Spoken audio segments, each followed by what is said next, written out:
Shalom bien-aimés dans le Seigneur, notre méditation du jour s'intitule « La persévérance achève tout ». Nous tirons notre texte dans Hébreux chapitre 10, le verset 36, qui nous dit ceci « Car vous avez besoin de persévérance, afin qu'après avoir accompli la volonté de Dieu, vous obteniez ce qui vous est promis. » Alléluia. Peu importe la grandeur de ce que vous construisez dans ce monde, sachez-le, tout s'accomplit avec de la persévérance. Beaucoup commencent une grande œuvre avec une bonne planification et travaillent bien. Mais souvent, ils n'ont jamais de la persévérance d'achever ce qu'ils ont commencé. Le manque de persévérance est l'une des grandes causes d'échec. Connaissez-vous Thomas Edison? C'est cet homme qui inventa l'ampoule. Il avait eu ce rêve. Cependant, c'était le 1000e essai d'ampoule qui réussit. Combien de gens auraient abandonné en route?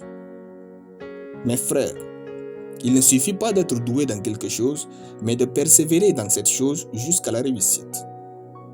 Lorsque le prophète Mohammed commença la religion musulmane, il passa 10 ans à dire à ses confrères qu'il était un prophète d'Allah. C'est seulement après 10 ans qu'ils crurent en lui. Vous voyez par vous-même ce que l'ampoule et l'islam font aujourd'hui dans le monde. Bien-aimés, ce n'est pas la force, mais la persévérance qui fait de grandes œuvres, dit Samuel Johnson. Lorsque vous avez un rêve et que vous êtes doué pour quelque chose, si le premier plan que vous avez adopté échoue, remplacez-le par un nouveau plan. Si celui-ci ne réussit pas mieux, remplacez-le encore par un nouveau, ainsi de suite, jusqu'à ce que vous trouviez celui qui fonctionne. C'est exactement là que la majorité des gens se découragent et connaissent l'échec, à cause de leur manque de persévérance. Pourtant, l'échec ne rime pas avec de la persévérance. Napoléon Hill disait, je cite, « En général, nous commençons bien ce que nous entreprenons, mais nous le finissons mal. » Beaucoup ont tendance à abandonner au premier signe de défaite. Rien ne peut remplacer la persévérance. Celui qui en fait son mot d'ordre découvrira que le vieil homme de l'échec s'effondre à la longue et plie ses bagages. Fin de citation. Quand on persévère dans ses rêves, on ne réussit pas, c'est la réussite qui nous arrive.